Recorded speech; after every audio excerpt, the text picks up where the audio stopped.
नमस्कार। हमारे खास कार्यक्रम में आपका स्वागत है। आपके साथ मैं हूं खालिद हसन। आप सबको स्वतंत्रता दिवस की हार्दिक बधाई। 75वें स्वतंत्रता दिवस के मौके पर जहां दिल्ली के लाल किले पर देश के प्रधानमंत्री नरेंद्र मोदी ने देशवासियों को संबोधित किया, वहीं दूसरी ओर 3 कृषि कानून के विरोध में आंदोलन कर रहे किसानों ने भी प्रदेश के अलग अलग क्षेत्रों में तिरंगा यात्रा निकालकर देश के शहीदों को श्रद्धांजलि दी।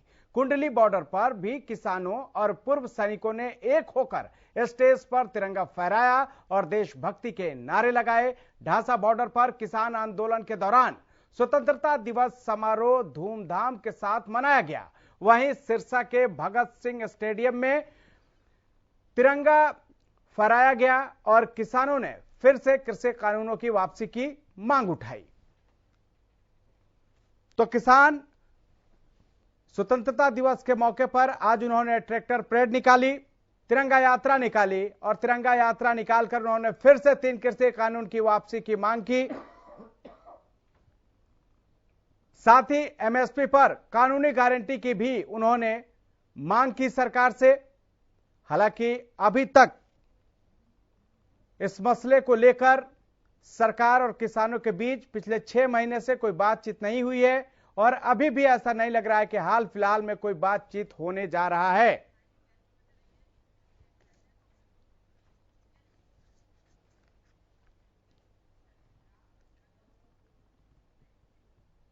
और इसी मुद्दे पर चर्चा की शुरुआत करेंगे, लेकिन उससे पहले आपको आज के मेहमानों से मिलवा देते हैं। योगेश कौशिक जी, राजनीतिक विश्लेषक, हमारे साथ जुड़ गए हैं। सर, स्वागत है आपका। सतीश नंबरदार, महासचिव भाकियू के हमारे साथ जुड़ गए हैं। सर, आपका भी स्वागत है। ओंकार सिंह जी, प्रवक्ता एनएलओ के हमारे साथ जुड़ गए हैं। सर, आपका भी स्वागत है। लेकिन सबसे पहले सवाल सतीश कौशिक जी से। सतीश कौशिक जी, आज आप लोगों ने ट्रैक्टर परेड निकाली, तिरंगा यात्रा निकाली। क्या लगता है कि इस तिरंगा यात्रा और ट्रैक्टर परेड से सरकार पर कोई प्रभाव पड़ेगा और सरकार आपकी बात सुनेगी? खालिद भाई, सबसे पहले तो मैं भारतीय किसान यूनियन चंदौली की तरफ से पूरे देशवासियों के 75वीं स्वतंत्रता पर पूरे देशवासियों को, प्रदेशवासियों को बधाई। और आज किसान ने पूरे देश में राजस्थान, हरियाणा, पंजाब पूरे के पूरे उसमें दिखाने का काम किया। अब किसान किस तरह अपना शांति प्रिय आंदोलन और शांति प्रिय यात्राएं और जो आज देश के झंडे के प्रति, तिरंगे के प्रति उन्होंने आज आकर्षण दिखाने का काम किया और एकता का परिचय दिया। ये किसी को आज बताने का मोहताज नहीं रहा। आज भी किसान मुठभेड़ की राजनीति से बचता हुआ ये अपनी यात्राएं पूरी की हैं और पूरे के पूरे प्रदेश में और देश में आज अपना ये स्वतंत्रता का पूरा दिन खुशी से मनाने का काम किया। और सरकार से आज भी ये मांग की, अगर भैया जो 3 काले कानून है ये वापस लो और किसानों को और बॉर्डरों को आजाद करने का काम किया जाए, क्योंकि आज के दिन ही देश आजाद हुआ था। बॉर्डर भी आजाद हो और किसान भी आजाद हो, इस तरह की मैं मांग करता हूं और पूरा किसान समाज मांग करता है। अब प्रधानमंत्री जी को ये शुद्ध बुद्धि दे और देश के किसानों को आजाद करने का काम करे। जी, देश के किसानों को आजाद करने का काम करे। योगेश कौशिक जी, आज बड़ी उम्मीदें थी कि शायद आज कोई खुशखबरी किसानों को मिल सकती है, लेकिन उतनी जो उम्मीदें लगाकर किसान बैठे थे शायद वैसा नहीं हुआ। क्या कहेंगे आप? देखिए, मैं देश की आजादी का 75वां जो ये वर्षगांठ है, इसमें आपको थोड़ा सा उसी जगह ले चलता हूं जब हम आजाद हुए थे। ये दंश जो झेला बहुत लोगों ने झेला है, ठीक, तो हुआ क्या था। अब मैं इसको कंपेयर कर रहा हूं उसी दिन से जो उस दिन था 47 में और आज के दिन है। उस दिन वहां से पाकिस्तान से, उस टाइम का हिंदुस्तान पाकिस्तान से पलायन करके लोग आए हुए थे और वो इधर उधर बेचारे शरणार्थी के तौर पे बैठे हुए थे।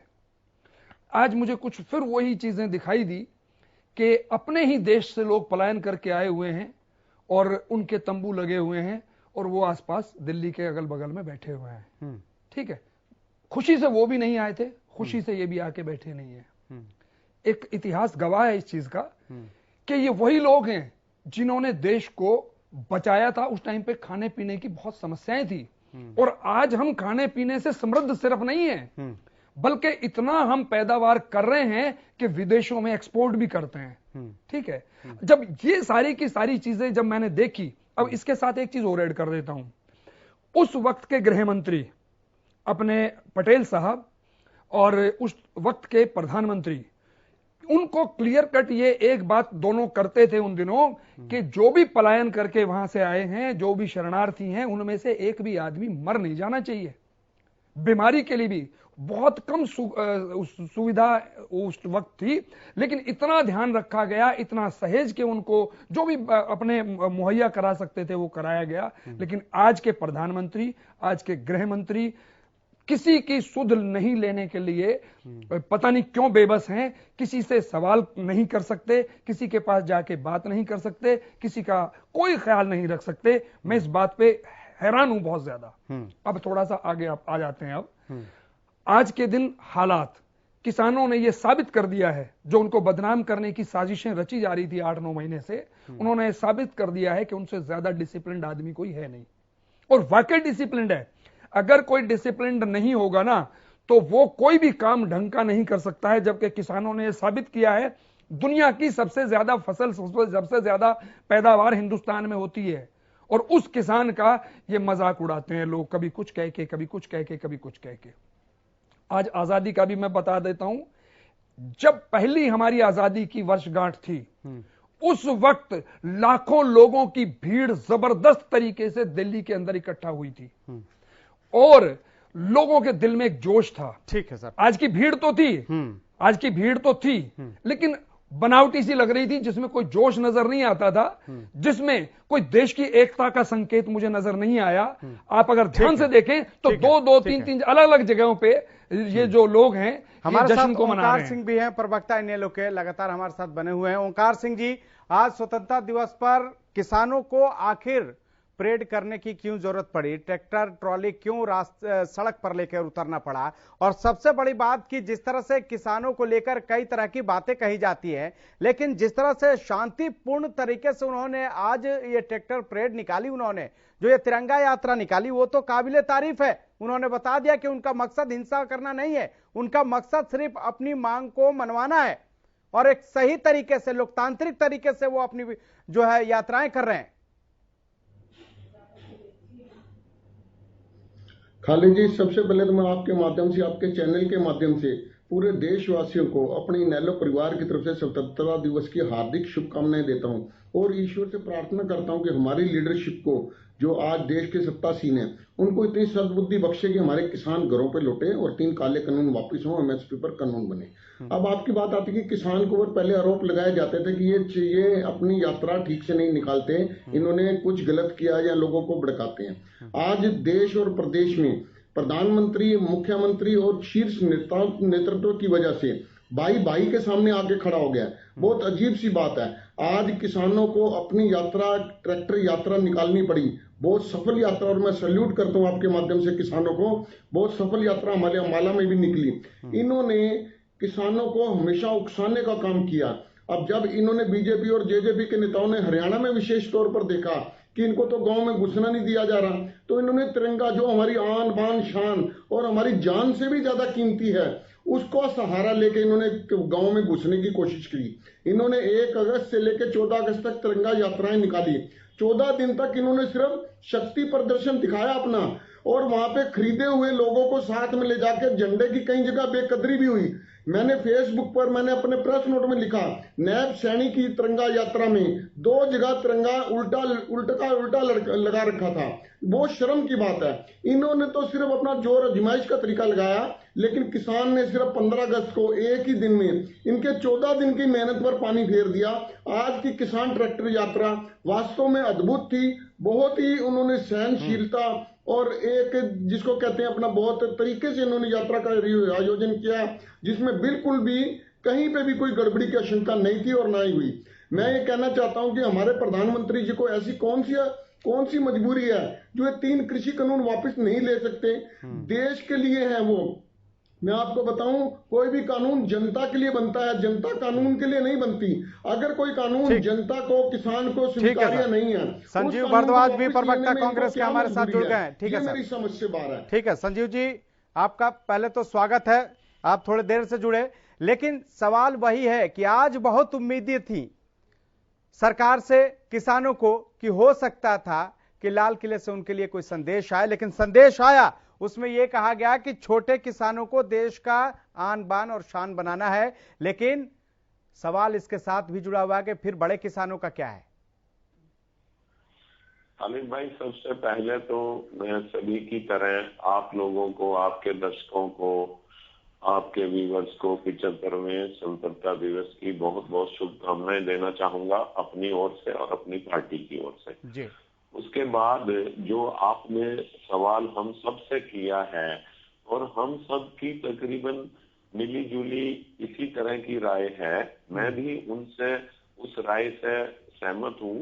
लेकिन साथ ही साथ मैं आपको दो बातें कहना चाहूंगा कि ये जो सत्ता में लोग हैं, चाहे वो केंद्र सरकार में हैं, चाहे वो प्रदेश सरकार के अंदर हैं, ये अहंकार के वशीभूत होके और इस तरह का रवैया ये अपना रहे हैं कि इनको किसानों के प्राणों की आहुति नहीं दिखाई देती, अन्नदाता का सड़कों पे बैठा रहना नहीं दिखाई दे रहा।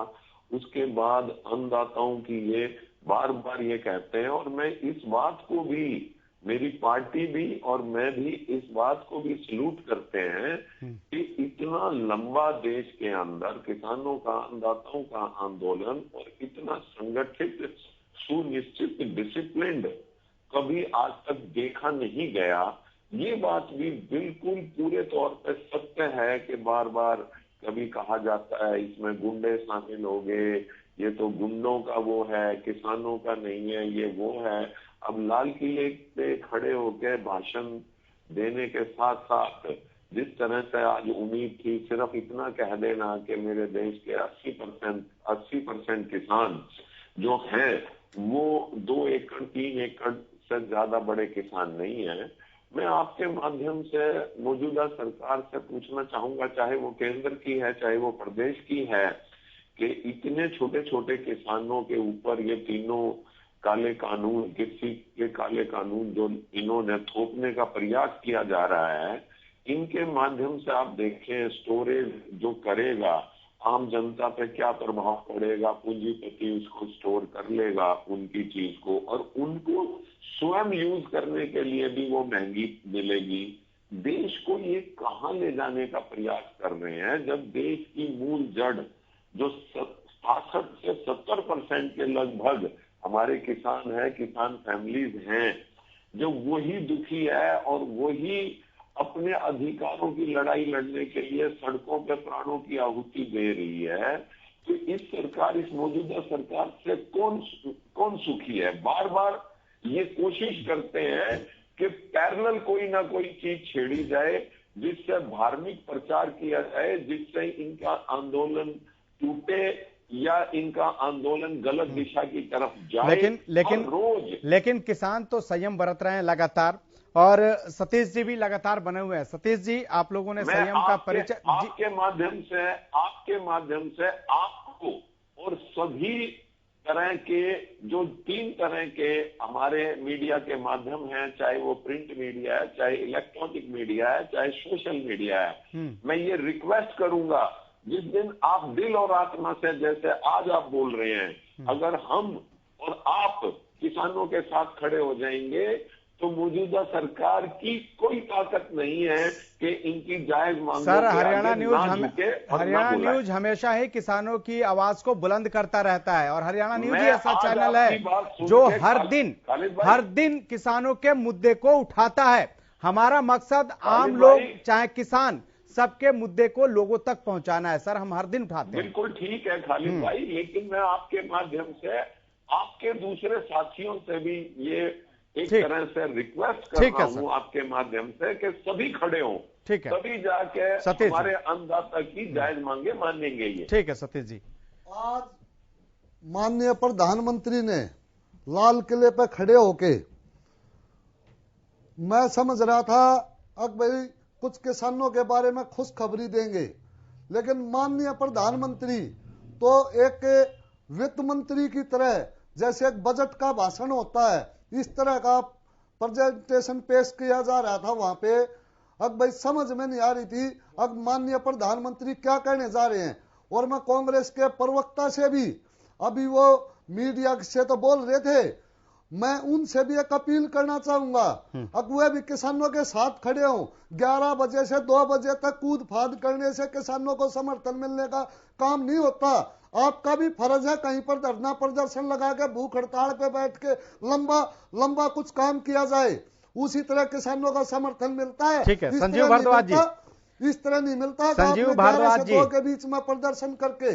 और आज माननीय सतीश जी को सहयोग करेंगे, माननीय प्रधानमंत्री जी ने, हाँ आप इनको जरा 1 मिनट शांत करें जी, बोलिए। मैं आपके माध्यम से ये सतीश नंबरदार जी को बताना चाहूंगा कि इतनी बदनाम होने के बाद भी कांग्रेस, इतने विरोध के बाद भी, चाहे सत्तारूढ़ दल है चाहे किसान कुछ भाई हैं जो बार बार कोई बदतमीजी करने से भी नहीं चूकते कांग्रेसियों के साथ, वो भी फिर भी हम अपना एक मुख्य विपक्षी पार्टी होने के नाते हर तरह से संभव प्रयत्न करते हैं। एक बार इनके नेता कहें कि हर कांग्रेसी कार्यकर्ता और नेता हमारे यहाँ खड़ा हो स्टेज पे, और अगर कोई नेता या कोई कार्यकर्ता इनके स्टेज पर ना दिखाई दे, फिर ये इस टाइप फिर की तो बातें सर करें। सर सर हम लोग आपके दिल इस और बात का आत्मा तो से मतलब चाहते ये हैं। हुआ कि फिर तो रामलीला बीजेपी इस पर मैदान में राजनीति करने का जंतर आरोप लगा मंतर पे देगी। कहीं पे भी आज अपना जो मंच लगा के आज जो इस किसान काले अपने को कानूनों साफ के सुथरा खिलाफ रख कर रखे सकते हैं, आज जो किसान अपने आप को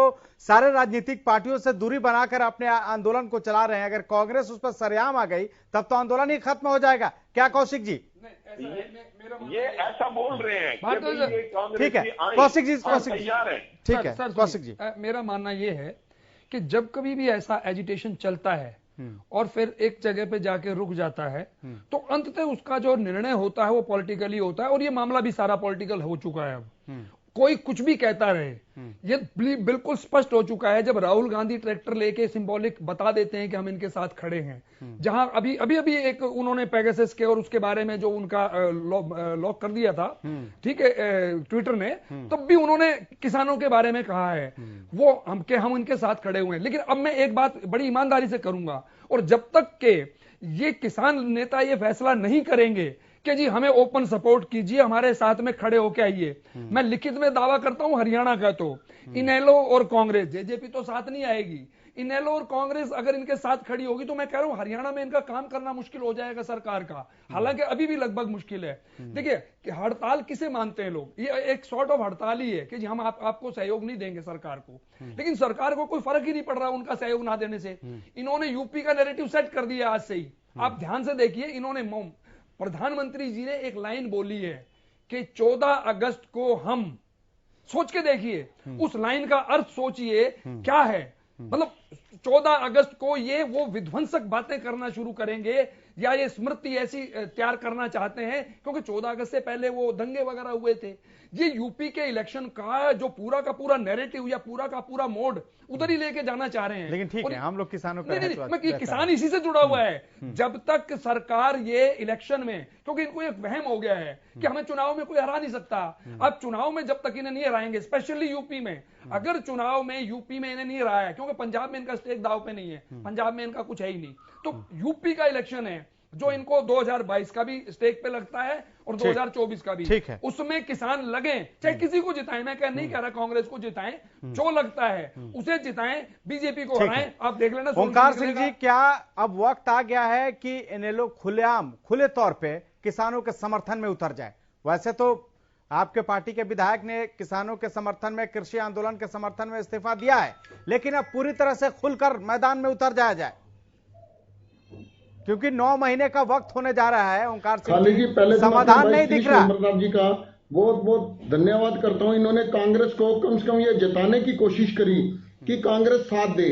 मैं बताना चाहता हूं कांग्रेस साथ दे कैसे, ये वही तीनों कृषि कानून है जिनका मसौदा तो कांग्रेस ने ही तैयार किया था, ये कैसे उसका साथ दें? ये अंदर खाते तो बीजेपी से, खट्टर साहब से, हुड्डा साहब मिले हुए हैं, संजीव जी, और अगर ये इनका साथ दें, जैसे भाई अभय सिंह चौटाला ने अपनी एकमात्र सीट को किसानों के लिए दांव पर लगा दिया, ऐसे 31 एमएलए हैं इनके, अगर एक एक एमएलए एक एक दिन भी बॉर्डर पर जाकर अपना समय बिताए तो किसानों का आंदोलन कुछ और रुख ले सकता है। और अगर ये 31 के 31 किसानों के समर्थन में अपना इस्तीफा दे दें तो क्या विधानसभा में बीजेपी जेजेपी अकेले कार्य कर सकेगी? नहीं कर सकेगी। ये सिर्फ दिखावे की राजनीति करती है कांग्रेस। आज किसान आंदोलन में जिस मोड़ पर किसान है, इनेलो शुरू से इनके साथ है और खुलकर साथ है। मैं आपको बताना चाहूंगा, इनेलो का प्रत्येक कार्यकर्ता खुद भी किसान के साथ जुड़ा हुआ है, चाहे किसी भी तरीके से जुड़ा हुआ है। लेकिन बहुत अफसोस की बात है, आज प्रधानमंत्री जी के भाषण में जहां बहुत उम्मीद थी, वहां सिर्फ जुमलेबाजी और लच्छेदार भाषण से बात नहीं बनेगी। इन्होंने लच्छेदार भाषण देके वही जनता को गुमराह करने की कोशिश की। आज मैं बताना चाहूंगा, पूरे विश्व में 180 देशों में लोकतंत्र है और भारत में लोकतंत्र का स्थान 142वां आ चुका है। ऐसी स्थिति पैदा हो गई है, लोकतंत्र तानाशाही में बदल चुका है। ठीक है साहब। और मैं अपने किसान भाइयों से विनती करना चाहूंगा कि उन्होंने जिस हलीमी से इन्होंने आंदोलन चलाया, ऐसे ही चलाते रहे। ठीक है सर, हमें यहाँ पर एक छोटे से ब्रेक के लिए। तो लगातार हमारा जो चर्चा है वो जारी है और सवाल यही है कि क्या ट्रैक्टर प्रेट से समाधान निकलेगा। और सभी मेहमान हमारे साथ बने हुए हैं। संजीव जी, जिस तरह से ब्रेक पर जाने से पहले ओंकार सिंह जी कह रहे थे कि अगर कांग्रेस के एक एक विधायक अगर एक एक दिन जाए धरना स्थल पर तो इसका बहुत बड़ा असर होगा, क्या कहेंगे? खालिद भाई, हम लोग ऑलरेडी जितने भी कार्यकर्ता हैं, नेतागण हैं, आप देखेंगे समय समय पर जहां जहां किसानों को हमारी जरूरत पड़ती है, सब कांग्रेसी एकजुट होकर जाते भी हैं और मदद भी कर रहे हैं और इस बात के लिए वचनबद्ध हैं कि अन्नदाता को साथ देंगे, अकेला नहीं छोड़ेंगे। और जब तक ये तीनों काले कानून ये मौजूदा सरकार वापस नहीं लेगी, हम जब भी किसानों को, अन्नदाताओं को कोई जरूरत पड़ेगी किसी भी कार्यकर्ता की, वो वहां होगा। एक बात। दूसरी बात मैं बता दूं, ये सबसे पहले राहुल गांधी जी ने और हमारे जो प्रदेश के शीर्ष नेतागण हैं, देश के शीर्ष नेतागण हैं कांग्रेस के, उन्होंने ये बुकलेट बहुत पहले, ये आंदोलन स्टार्ट होते ही, खेती का खून नामक ये 15 पेज की बुकलेट, इसमें 7 साल के किसानों के विरोध में क्या क्या कार्य मौजूदा सत्तारूढ़ दल ने किए, क्या क्या कानून बनाए और उन कानूनों का क्या असर हुआ, ये बिल्कुल विस्तार पूर्वक बताया गया है और विद डाटा बताया गया है। अपनी हम जिम्मेवारी को बखूबी हर एक तरह से समझ रहे हैं। कोई हमें ऐसा सबक ना सिखाए, सवारी अपने सामान की खुद जिम्मेवार है। अगर कोई मेरा साथी प्रवक्ता कोई बात करता है तो वो पहले अपने आप को देख ले। जहां तक इन्होंने कहा कि 31 के 31 वो रिजाइन देके बाहर आ जाए, तो इनके लिए अगर कोई टीम से ही वॉकआउट कर दे, इनके यहाँ मैं ये बात को कहना नहीं चाहूंगा, इनका जो एक ही प्रतिनिधि, जो इनके शीर्ष नेता है, एक ही प्रतिनिधि विधानसभा में था, वो चीज उन्होंने की। हम लोग उस बात को इस तरह से नहीं कर सकते कि 31 के 31 मौजूदा सरकार का हाथ बिल्कुल क्लियर हो जाए और उनको कोई रोकने वाला भी ना हो। हम तो विधानसभा के अंदर भी, संसद के अंदर भी, राज्यसभा के अंदर भी और सड़कों पे भी किसानों के साथ हैं, अन्नदाताओं के साथ हैं, रहेंगे और इनकी अपने तरीके से, एक जायज तरीके से, पुरजोर तरीके से। ठीक है सर, इनके कौशिक जी से जरा समझ लेते हैं, कौशिक जी से समझ लेते हैं। कौशिक जी, क्या इस्तीफा देना ही विकल्प है? देखिए, समाधान के ओंकार जी ने जो कहा ना, जिस वक्त अभय जी ने इस्तीफा दिया मुझे बहुत अच्छा लगा था, ईमानदारी से बात कर रहा हूँ, थोड़ा सा इमोशनल हो गया था मैं। बट जब प्रैक्टिकली देखा और कांग्रेस जब लेके आई, जो इनके अगेंस्ट मोशन लेके आई थी, उस वक्त अगर अभय सिंह चौटाला जी वहां होते तो चाहे फिर भी वो बीजेपी जीत जाती वहां पे हाउस में, क्योंकि नंबर्स थे उनके पास, लेकिन एक प्रेशर और पड़ता। नंबर एक तो पार्ट है ये। नंबर दो बात और करता हूं मैं, होता क्या है कि हर आदमी को जब ऐसा एजिटेशन होता है तो हर आदमी को अपने अपने लेवल पे काम करने होते हैं। जैसे आजादी के टाइम पे नरम दल, गरम दल, और कोई ना कोई बीच में बात भी किसी ने छेड़ रखी थी कि भाई हमें हमारी आजादी आराम से दे दो, कोई रास्ता ढूंढो। तो ऐसे ही जब ये एजिटेशन ऐसी जगह बढ़ गया है, तो मेरा मानना है कि शायद कांग्रेस के बड़े बड़े नेता इतना दम रखते हैं, कई नेता हैं चाहे इलेक्शन हार गए हो कोई बात नहीं, लेकिन उनकी और दलों में भी और बीजेपी के इनसाइड दल में भी आज के दिन भी, मतलब उनसे बात करने के लिए कोई उन्हें ऐसा नहीं मानेगा कि भाई इन लोगों से हमें बात ही नहीं करनी। मेरा मानना है कि पब्लिक डोमेन में उन लोगों की बातें भी लेके आनी चाहिए और एक एक से 1:1 बात करें और हर एक का जवाब छपवाएं लोगों के बीच में कि जी देखो हमने इससे बात की, ये कानून के बारे में ये कह रहे हैं, ये कानून के बारे में ये कह रहे हैं। क्योंकि इनसाइड बीजेपी भी इस कानून की खिलाफत में बहुत से लोग आ गए हैं, उनको लगता है कि चुनावी हमें नुकसान होने वाला है, ठीक है। तो वो सारे के सारे बीजेपी के लोग भी, पर होता क्या है जब आप पार्लियामेंट में बैठे हैं या विधानसभा में बैठे हैं तो आपको तो मानना पड़ेगा सबका सब। अब दूसरी बात इनके, मैं फिर किसान नेताओं को भी मैं कहना चाह रहा हूं कि जब अन्ना आंदोलन चला, उस आंदोलन को पूरा का पूरा बीजेपी ओपनली बैक कर रही थी और उसमें हर नेता ने आके वहां पे भाषण दिया था। तो क्या हो गया, हाँ जी पॉलिटिकल है, क्या बुराई है, हम पॉलिटिकली इनको निरस्त कराएंगे। आप पॉलिटिकली तो निरस्त कराएंगे ना, ये कोई ऐसा ऑर्डर थोड़ा है कि डिप्टी कमिश्नर ने निकाल दिया, एडमिनिस्ट्रेटिव है और एडमिनिस्ट्रेशन ने उसे खत्म करना है, पॉलिटिकली खत्म करना है, पॉलिटिकली आप लोगों को साथ लो। विपक्षी जो पार्टी है उनसे दूरी बनाकर कब तक आप लोग इस तरह से आंदोलन करते रहेंगे, इसका कब अंत होगा? क्योंकि आप लोगों के साथ साथ पूरे देश के मन में भी सवाल है कि आखिर ये आंदोलन कहां तक जाएगा। 9 महीने का वक्त होने जा रहा है, कोई कम समय नहीं होता है। खालिद भाई, आज किसान पूरा का पूरा अपना मन बना चुका है। तीनों काले कानून वापसी, घर वापसी, चाहे कितना भी लंबा संघर्ष करना पड़े। आज किसान के बच्चे और किसान, एक किसान का बेटा सीमा पर अपनी जान देने के लिए, अपनी शहादत देने के लिए, और एक यहां पर बॉर्डर पर शहादत देने के लिए 650 के किसानों ने आज तक शहादत देने का काम कर चुके हैं। लेकिन ये सरकार की मतलब आज तक कोई भी देखने वाला नहीं हुआ। माननीय प्रधानमंत्री ने आज तक उनके बारे में 2 शब्द नहीं बोले। और आज मैं माननीय प्रधानमंत्री जी का भाषण सुन रहा था, वे आज भी किसी भी जो भी जितने भी जिन्होंने इस देश में त्याग किए, बलिदान दिए, उनके बारे में ना होकर एक पूरे का पूरा बजट की तरह अपने भाषण को प्रस्तुत किया, जैसे आगे की कोई रणनीति बनाने का काम किया जा रहा है। 20 लाख करोड़, 100 लाख करोड़, मतलब 20 लाख करोड़ का तो आज तक समझौता नहीं हुआ, कहां पे गए? आज एक 100 लाख करोड़ का एक कितने बड़े उस पे मंच पे 100 लाख करोड़ का एक और सपूका छोड़ के और जनता को फिर एक बरगलाने का काम करने के लिए काम किया जा रहा है। आज किसान इन्हीं बातों पे आके इसीलिए सड़कों पे है कि इसी सरकार का कोई भी मतलब भरोसे के लायक बात नहीं है। ओंकार सिंह जी, तस्वीरों में भी हम लोग देख रहे हैं कि किस तरह से ट्रैक्टर परेड वहां पर निकाली गई है और बहुत अच्छी अच्छी झांकियां भी निकाला है किसानों ने। इसमें जो किसान हैं वो ट्रैक्टर से अपने वाहनों को लेकर, बाइकों पर वो तिरंगा लगाकर निकल रहे हैं। देखने में भी अच्छा लग रहा है और बहुत शांतिपूर्ण तरीके से उन्होंने ये अपना ट्रैक्टर परेड भी किया है। लेकिन सवाल वही है, आज हम लोग जरा एक दूसरे पे आरोप लगाने से जरा हटकर बात करते हैं कि इसका समाधान कैसे निकलेगा। राजनीतिक पार्टियां इसके समाधान निकलवाने में क्या भूमिका अदा करेंगी? सिर्फ बीजेपी पर निशाना साध देने से, सत्ताधारी पार्टी पर निशाना साधने से काम नहीं चलेगा। कुछ आप लोगों के भी मन में ऐसा खाका है जो सरकार के सामने रखें कि इस मसले पर बात करके इस मसले का समाधान हो सकता है? खालिद जी, आपकी बात बहुत बढ़िया लगी। आज ट्रैक्टर परेड अवर्णनीय है और इसका कोई जवाब नहीं था और मन वास्तव में बहुत प्रसन्न हुआ। लेकिन मैं आपको बताना चाहता हूं, इनेलो तो हमेशा ही किसानों के साथ रही है, लेकिन सरकार इसमें सिर्फ मूक दर्शक बनी हुई है। सरकार सिर्फ इनको अनदेखा कर रही है और अनदेखा करने से बात नहीं बनेगी। जब भी प्रधानमंत्री जी टीवी पर आते हैं, एक नया शगुफा, एक नया जुमला छोड़ जाते हैं। कभी मेक इन इंडिया की बात करते हैं, कभी आत्मनिर्भर भारत की बात करते हैं, कभी 2 करोड़ रोजगार, कभी नोटबंदी तो कभी जीएसटी, कभी स्मार्ट सिटी, कभी बुलेट ट्रेन। ये बातें सिर्फ जनता को बरगलाने के लिए थोड़े टाइम के लिए तो चल सकती हैं, लेकिन आज आम जनमानस प्रधानमंत्री जी की बात को समझ चुका है कि ये करने वाले नहीं है। इनकी करनी और कथनी में अंतर है। सिर्फ लक्ष्यदार भाषण से कुछ नहीं होगा। अगर किसान समस्या का हल करना है तो आपकी बात बहुत बढ़िया है, हम सबको एकजुट होना पड़ेगा।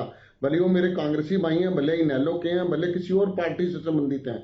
और ये बात भी बिल्कुल स्पष्ट है कि आज बीजेपी के अंदर भी बहुत से ऐसे कार्यकर्ता और नेता हैं जो दबी जुबान से किसान के साथ हैं। जब हम सब किसान का साथ देंगे तो ऐसी मेरे को भारत में कोई ताकत नहीं लगती कि जो किसान को जीत से रोक सके। किसान अब भी जीतेगा, ये मैं गारंटी से कहता हूं। लेकिन एक बहुत अफसोस की बात है कि जब सारा देश एक तरफ हो चुका है, किसान के साथ है, तो प्रधानमंत्री जी को ऐसी कौन सी मजबूरी है जो किसान के हक में फैसला करने से उनको रोक रही है? क्यों तीनों काले कानून? और ये बार बार एक ही बात कहते हैं इनमें काला क्या है, तो मैं कहता हूँ ये बता दे इसमें सफेद क्या है। अपनी 10, 12, 15 लाइनें जो आप बताना चाहते हो लेकिन वो लेकिन बता दो। और सर बार-बार हम लोग जो प्रिंट बहस मीडिया करते हैं में ना ये बताइए सर, हम कि लोग इसमें जो ये बहस फायदा है, ताकि सर किसानों को समझ में ओंकार आ सिंह जी, जाए। हम लोग जो बहस करते हैं ना, हम लोग सिर्फ यही बहस करते हैं काला क्या है सफेद क्या है। आप लोग अगर किसानों के पक्ष में बात रखने आए तो उस एक एक काले शब्दों को, एक एक चीजों को आपको किसानों तक बात पहुंचानी होगी, सरकार तक भी ये बताना होगा कि ये चीज काला है और इस चीज से किसानों को दिक्कत है। ओंकार जी, मेरा भी सवाल इसमें एडिड है। ये तो सर्वविदित है कि बीजेपी आपकी जूनियर पार्टनर रही है और उनमें लगभग मेरे ख्याल में आपका तो एक इंस्टीट्यूशन रहा है जहां से निकल के लोग नेता बने हैं। तो मेरा मानना यह है कि जहां चौटाला जी खड़े होते हैं या जहां अभय सिंह जी खड़े होंगे और वो आमने सामने किसी से बैठ के बात करेंगे, नेता से, वर्कर से नहीं, नेता से अगर बात करेंगे तो हो सकता है वो लोग समझा सके उनको कि भाई ये समय है, किसानों के साथ खड़े हो, कल को परेशानी हो जाएगी। तो ऐसी एक्सरसाइज क्यों नहीं करते हैं आप लोग? ओंकार सिंह जी। खाली जी, मैं बताना चाहूंगा कि आज की ये सरकार हठधर्मी हो चुकी है, राजधर्म भूल चुकी है, ये समझने वाली नहीं है। जब लाखों लाख किसान सड़कों पर आ गए तब इनको समझ नहीं आ रही, तो एक व्यक्ति के समझाने से कुछ नहीं होगा। ये हमें इनको ताकत दिखानी पड़ेगी। आगे यूपी चुनाव है, सभी को एकजुट होकर इसको वहां पे धूल चटानी पड़ेगी। और मैं बताना चाहूंगा ये किसान ही है जो सत्ता तक पहुंचाता है और किसान सत्ता से नीचे पटक भी देता है। जब यूपी चुनाव के रिजल्ट इनके खिलाफ आएंगे तो मेरे को पूर्ण विश्वास है कि ये तीनों काले कृषि कानून भी रद्द होंगे और न्यूनतम समर्थन मूल्य पर यानी 8 महीने तक और किसानों को इंतजार करना होगा। हठधर्मी पर अड़ी हुई है जो इसके विनाश का कारण बनेगी। ओंकार सिंह जी, मतलब अभी और भी किसानों को मार्च तक इंतजार करना होगा, 8-9 महीने और करना होगा। संजीव जी, जिस तरह से बाकी जो हमारे जो डिबेट में जो लोग शामिल हैं, जो चर्चा में लोग शामिल हैं और जो कह रहे हैं कि यूपी चुनाव के बाद सरकार कुछ ऐसा कदम, एकमात्र सीट थी वो भी हमने दे दी। ठीक है सर, यूपी चुनाव में अगर सरकार को धक्का लगता है, बीजेपी की अगर वहां पर हार होती है तो उसका फायदा होगा और किसानों की बात सरकार सुनेगी। लेकिन सवाल यह है कि पश्चिम बंगाल जाने से पहले भी यही बात हो रही थी, वहां भले ही बीजेपी की सरकार नहीं बनी, कहां उसके बाद से कोई बातचीत हुई? खालिद भाई, आपके आपके द्वारा ये लोकतंत्र में संख्या बल के ऊपर सरकार चलती है। आज दुर्भाग्य की बात है कि बीजेपी के पास संख्या बल पूरा है संसद में, इसी वजह से वो अपनी तानाशाही रवैया अपना रही है। तो और मैं बताना चाहूंगा वो तो 2022 के बाद भी संख्या बल उतना ही रहेगी। ओंकार सिंह जी, 2022 के बाद भी बीजेपी के पास संख्या बल तो उतनी ही रहेगी। ओंकार जी, हरियाणा विधानसभा में नहीं है संख्या बल। अगर जेजेपी को और उनको और इंडिपेंडेंट्स को आप मना पाते हैं, जो कि मुझे यकीन है ईमानदारी से कांग्रेस और इनेलो अगर ये कोशिश करे तो इंडिपेंडेंट और जेजेपी छोड़ने पे मजबूर हो जाएंगे। और जब वो मजबूर होंगे तब पता लगेगा कि सरकार जाते हुए कितना बुरा लगता है। ठीक है संजीव जी, बोलिए सर।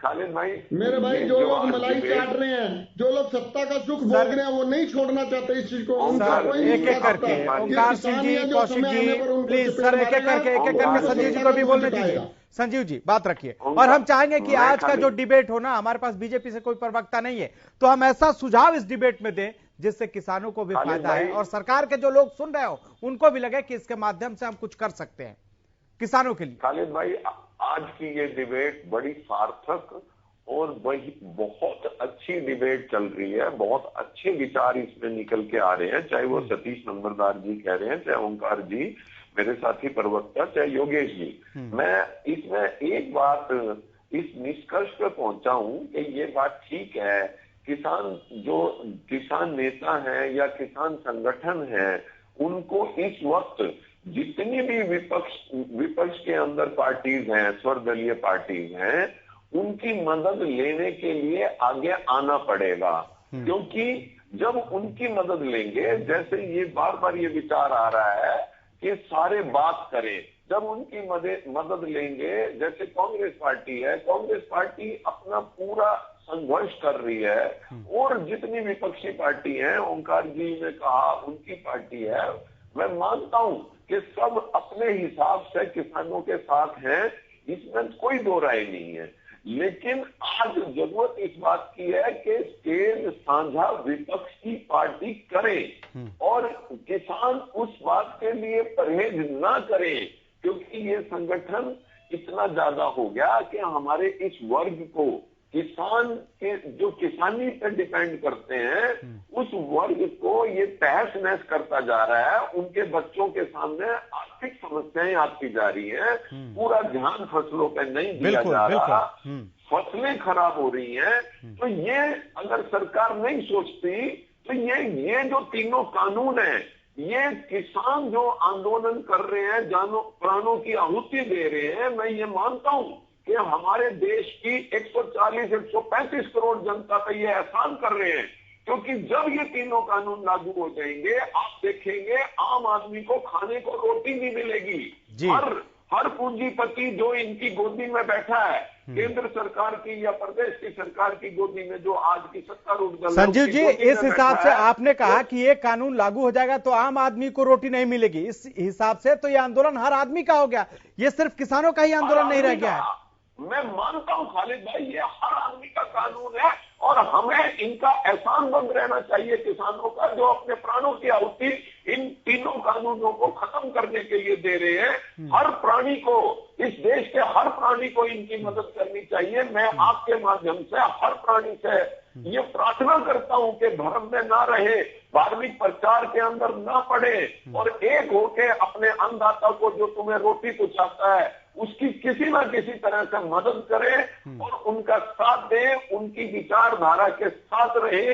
ये मेरी पार्टी भी कौशिक जी एक बात समझना चाहेंगे आपसे कि जिस तरह से हम देख रहे हैं ये 3 कृषि कानून लागू हो और इसमें असीमित भंडारण की जो व्यवस्था की गई है, इसमें अगर आज हम जाते हैं 5 किलो आटा 150 रुपया में लाते हैं, लेकिन जब इसमें असीमित भंडारण की छूट होगी, जब किसानों के फसल मार्केट में आएंगे, उस समय वेयर हाउसेस से जो भंडारण गृह है वहां से जो अनाज है वो बाहर बाजार में लाया जाएगा, कम दामों पे किसानों का जो अनाज है उसको खरीद लिया जाएगा और जब फसल का समय नहीं होगा उस समय महंगा करके जितना भी चाहे उतना दाम लेकर पूंजीपति इसको बेच सकते हैं। इससे हर आदमी जो 150 रुपया का आटा ला रहा है वो अगर 500 में भी मिलेगा, जैसे कि अभी आपने पेट्रोल वाले सिस्टम में आप देख रहे हैं, ठीक है, ये स्थिति हो जाएगी और आदमी 500 में भी अगर 5 किलो मिलेगा तो उसको खाना है वो लेना पड़ेगा, जैसे पेट्रोल लेना पड़ेगा। ये बात मैथमेटिकली कई बार कह चुका हूं, जो आज भारद्वाज साहब ने कही है ना।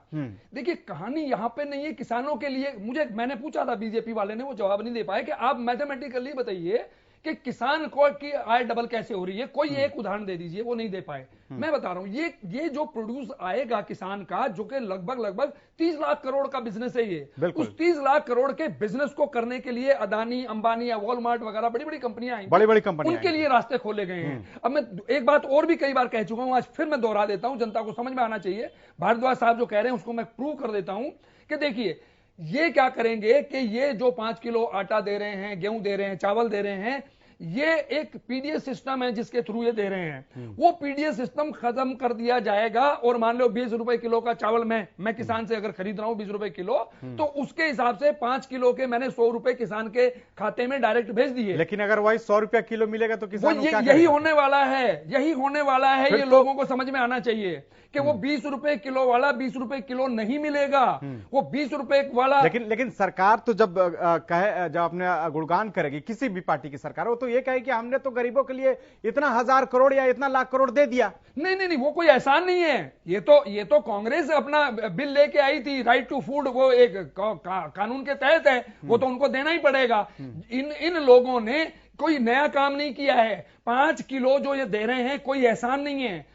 आप जाके अमेरिका को तो देखो, लाखों डॉलर उन्होंने बांटे हैं, यहां पे तो कुछ दिया ही नहीं गया है। यहां तो कि मोदी जी ऐसे कह देते हैं जैसे वैक्सीन जो है ये अपने घर से कमा के लेके आए हैं और लोगों को लगा रहे हैं। ये जो भी पैसा लग रहा है, ये एक पैसा जो भी आदमी यहां इस देश का है, इनके इनकम से जाके उनके पास। संजीव जी जल्दी से कुछ कह रहे हैं, जल्दी से कहे, फिर ओंकार सिंह के पास आते हैं, उसके बाद से सतीश जी के पास। खालिद भाई, चाहे मौजूदा सेंट्रल गवर्नमेंट हो, केंद्र सरकार हो, चाहे प्रदेश की सरकार हो, बार बार मेरे साथी प्रवक्ता ने बहुत अच्छी बात कही। मैं इनसे यह भी आग्रह करूंगा कि जब ये किसानों को पैसे देने का ढोल पीटते हैं और थोड़ी सी चीज देकर उन पे इतने टैक्सेस थोप दिए। मैं साथ ही साथ ये भी आग्रह करूंगा कि जो पूंजीपतियों के लोन माफ कर रहे हैं, ये पहले तो लोन दिलाते हैं और फिर लोन माफ करते हैं, तो उसकी भी बता दें कि कितने फिगर में चुनिंदा 100 आदमियों के 50 आदमियों के लोन माफ करे हैं और कितने 66% अन्नदाताओं को कितने परसेंट इन्होंने पैसे भेजे हैं, ये भी बता दें। ओंकार सिंह जी, मैं बताता हूँ ठीक है, ये क्या हुआ है जल्दी से सर, ये फिर ओंकार सिंह भारद्वाज साहब बोल रहे हैं, ये भी सच है। ये क्या सच है? अभी जो 20 बिल पास हुए हैं, आ रहे हैं ओंकार सिंह, ओंकार जी 2 सेकंड, किसान के साथ साथ आम उपभोक्ता को बहुत असर पड़ेगा, क्योंकि जो एसेंशियल कमोडिटी एक्ट है उसमें संशोधन करके जो जरूरी वस्तुओं की सूची है उसको खत्म कर दिया गया है, जिससे भंडारण की लिमिट खत्म हो गई है। काला बाजारी और जमाखोरी को बढ़ावा मिलेगा ही मिलेगा। इसका एक उदाहरण अभी सामने आया है। हरियाणा में 2 लीटर तेल प्रत्येक पीडीएस परिवार को दिया जाता है, गरीब परिवार को दिया जाता है। पिछली बार 2 लीटर तेल के बजाय 200 रुपए 250 रुपए नगद दे दिए गए, जबकि 1 लीटर तेल की कीमत ही 2 लीटर 200 रुपए हो चुकी है। तो मैं आपके माध्यम से कहना चाहूंगा आम जनता से, ये काले कृषि कानून सिर्फ कृषि के लिए निकाले हैं, ये आप लोगों को उनसे ज्यादा मार करेंगे। और आपके माध्यम से मैं एक सुझाव अपने किसान भाइयों को भी देना चाहूंगा कि सरकार बार बार आरोप लगाती है कि ये आंदोलन किसानों का नहीं है, विपक्षी पार्टियों का है। तो आपसे निवेदन है मेरा हाथ जोड़ के, आप विपक्षी पार्टी के नेताओं से आप भी गठबंधन कीजिए, आप उनको बुलाइए, उनको मान सम्मान दीजिए। ऐसा ना कहिए कि उनको मंच पर नहीं चढ़ रही है, क्योंकि जब ये सारे इकट्ठे हो जाएंगे किसान के तौर पर, क्योंकि किसान एक ऐसी कौम है जो हर एक पार्टी में है, कांग्रेस में है, बीजेपी में है, इनेलो में है, जेजेपी में है। जब सारे किसान एक मंच पर आ जाएंगे तो सरकार को झुकना ही पड़ेगा, किसान की जीत ही होगी। सतीश जी, क्या दिक्कत है विपक्ष को अपने मंच पे बुलाने में? देखो, कब तक इंतजार, अकेले लड़ाई लड़ते रहेंगे आप? क्योंकि किसान ने हमेशा आज तक बहुत बार सत्ता परिवर्तन किए हैं और अब भी किसान खुद इतना सामर्थ है कि सत्ता परिवर्तन करवा के ही यहां से उठ के अपने घर जाने का काम होगा। यानी आप और लोग जो 2024 तक किसान बैठे हित रहेंगे? की बात करेगा, जो इस देश में किसान हित की बात करेगा, वो ही देश पर राज करेगा। आज कुछ पुरानी झूठी बातों में आके किसान बहकावे में आके इस मौजूदा सरकार को वोट देने का काम किया, लेकिन आज किसान पूरी तरह समझ चुका है अब पूरे का पूरा देश कुछ उद्योगपतियों के हाथों में कठपुतली सरकार बन चुकी है। लेकिन आज किसान इस बात से बिल्कुल ना खुश है और किस तरह देश का एक विभाजन की तरफ ये कर रहे हैं, किस तरह एक कम्युनिटी को, एक सिखों को किस तरह खालिस्तानी बताने का, और कहीं पे एक सवाल और आपसे जाट हिंदू हैं वहां पर जाट का वो सिस्टम बनाने का आज पूरे का पूरा किसान समाज। सतीश जी, एक सवाल और भी है कि जिस तरह से आज आप लोगों ने ट्रैक्टर परेड किया, क्या अगर सरकार इस ट्रैक्टर परेड के बाद आप लोग की बात नहीं मानती है तो अब आगे की रणनीति क्या होगी? क्या करेंगे आगे आप लोग?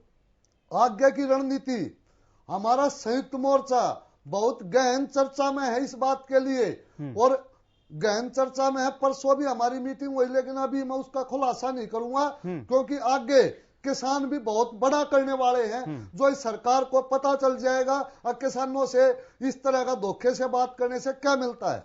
ठीक है, कौशिक जी चाहेंगे कि आप लास्ट कमेंट में पूरे अच्छे तरीके से बात रखिए और खास करके कानून को लेकर, कानून को भी लेके आता हूं मैं, लोगों तक बात पहुंचे। हम हर दिन जो बहस करते हैं ना उसमें उलझ जाते हैं दूसरे चीजों में, लेकिन लोग समझें कि आखिर दिक्कत कहां है। लोगों को समझ में आना चाहिए। जो अभी बात हुई ना, जो राहुल जी जो बाहर चिल्ला रहे थे कि हमारी बात अंदर नहीं सुनी जा रही, ठीक है, और बाहर अगर बोलते हैं तो अखबार टीवी वाले करते नहीं है। आप जैसे टीवी कितने चैनल हैं जो प्रोग्राम दिखाते हैं, ठीक है। अब क्या हुआ है कि पिछले 5000 इस सरकार ने एक कानून निकाला कि जो बैंकरप्ट हो गई हैं कंपनीज वो आए, ताकि हम उनका जो लोन है उसको वेव ऑफ करेंगे या उनको रेगुलराइज करेंगे उन कंपनीज को। 5000 के करीब कंपनियां, ठीक है, 4892 के करीब एग्जैक्ट अगर मैं फिगर बताऊं तो कंपनीज आई। उन कंपनीज में से सिर्फ 148 कंपनीज जो है सरवाइव करने की एप्लीकेशन दी, बाकियों ने कहा हम बैंकरप्ट हो गए हैं। उन बैंकरप्सी के अंदर उन्होंने क्या किया कि जिस कंपनी से मान लो 1000 करोड़ लेना है, अल्टीमेटली वो 100 करोड़ रुपए में वो कंपनी बिकी और वो भी किसी के इनके आदमी ने खरीद ली और वो भी किसी बैंक से लोन लेके खरीद ली और टोटल 9 लाख करोड़ के आसपास देश का बर्बाद कर दिया गया है, मेरा मानना ये है। और उन लोगों को बिल्कुल क्लियर चिट दे दी कि जी आप अब जाके दूसरा धंधा कर लीजिए। अब आ जाते हैं कृषि कानून की। कृषि कानून में जो ये डेफिनेशन बनाने जा रहे हैं कृषि की, तो उसमें अदानी भी कृषि होगा, अंबानी भी कृषि किसान होगा। अदानी अंबानी दोनों किसान की डेफिनेशन में आ जाएंगे, क्योंकि इनके कानून ये कहते हैं कि जो इन प्रोड्यूसर डील करेगा या उनको प्रोसेस भी करेगा वो भी किसानी की डेफिनेशन में आएगा, और उसको टैक्स फ्री ये आगे जो है नॉन टैक्सेबल वो चीजें होंगी, और उसमें इनकम भी नॉन टैक्सेबल होगी। तो ये सारा का सारा तो फायदा उनको देने के लिए कर रहे हैं ये। किसानों की जो सब्सिडी, सुन लीजिए, किसानों को जो सब्सिडी मिलनी है या मिलती है वो सारी की सारी सब्सिडी तो उनको दी जाएगी जब वो कॉन्ट्रैक्ट फार्मिंग करेंगे। तो किसानों को बेचारों को क्या मिलने वाला है? ओंकार सिंह जी, लास्ट कमेंट। खाली जी, मैं तो आपके माध्यम से किसान नेताओं से एक अपील करूंगा कि एकजुट होकर ऐसे ही चलते रहो और विपक्षी नेताओं को, विपक्षी पार्टी को अपने साथ में शामिल करो। और सरकार से अपील करूंगा कि बहुत समय हो गया, 9 महीने हो गए किसानों को सड़क पर बैठे हुए, इसका कोई अच्छा हल निकालिए, नहीं तो एक किसान आपको गद्दी से नीचे उतार कर फेंक देंगे। ठीक है सतीश जी, क्या चाहते हैं? वादा कीजिए आज क्या आप हमारे साथ हैं? विपक्षियों को आप अपने साथ मंच पे देंगे? आप हर एक पार्टी में एक किसान मोर्चा है। ये जरूरी नहीं होता कि आप जहां पर संयुक्त मोर्चे का वो बैनर लगा हुआ आप वहीं पर जाके बैठे। आप अपना खुद का मंच लगा के भी और अपने खुद के कार्यकर्ता इकट्ठा करके भी आप अपना संघर्ष दिखा सकते हैं और देश के लिए लड़ सकते हैं। अरे आपको राम राम करने आएंगे और आप इनकी राम राम नहीं लोगे तो क्या होगा? संजय जी, सतीश जी को मैं अपने भाई को आपके माध्यम से कहना चाहूंगा कि यही तो सरकार चाहती है कि हम लोग इकट्ठे होकर संघर्ष ना करें। इस भ्रम में क्यों पड़ रहे हैं आप? हम आपके लिए हैं वहां, हम आपकी मदद करेंगे क्योंकि आप हमारे अन्नदाता हो, और हम लोग भी कहीं ना कहीं आप लोगों से जुड़े हुए हैं। ऐसा ना करें, इनको ये इंप्रेशन ना दे सत्तारूढ़ दल को कि ये 2-2.5 स्टेटों का ही आंदोलन है। अगर आप सारे देश के अंदर विपक्षी पार्टियों के नेताओं को अपने मंच पर आमंत्रित करेंगे और उनका सहयोग लेंगे, तो मैं यकीनी तौर पर कहता हूं, जो दिल्ली इनको लग रहा है कि ये दिल्ली तक पहुंच नहीं पाएंगे, आपके लिए वो सेकंडों में आपके कानूनों को वापस करेंगे। ठीक है, और आपको सिरोपा भी भेंट करेंगे। ठीक है सर, आप तमाम गेस्ट हमारे साथ जुड़े इसके लिए आपका बहुत बहुत शुक्रिया। लेकिन सवाल आज भी वहीं पर है, क्योंकि 9 महीने पहले यानी कि 2020 में 26 नवंबर को जब किसान दिल्ली के बॉर्डरों पे आए थे तो उसी मांग के साथ थे, कृषि कानून की वापसी और एमएसपी पर कानूनी गारंटी। लेकिन इस 9 महीने में अब तक जो प्रोग्रेस का 9 कदम है वो भी आगे नहीं बढ़ा है। 11 दौर की वार्ता जरूर हुई लेकिन विफल रही है। अब सवाल यही है कि आज जिस तरह से ट्रैक्टर परेड किसानों ने किया है, क्या इसका कोई प्रभाव सरकार पर पड़ेगा? क्या बातचीत के लिए सरकार राजी होगी? फिलहाल इतना ही, आप देखते रहिए हरियाणा न्यूज़।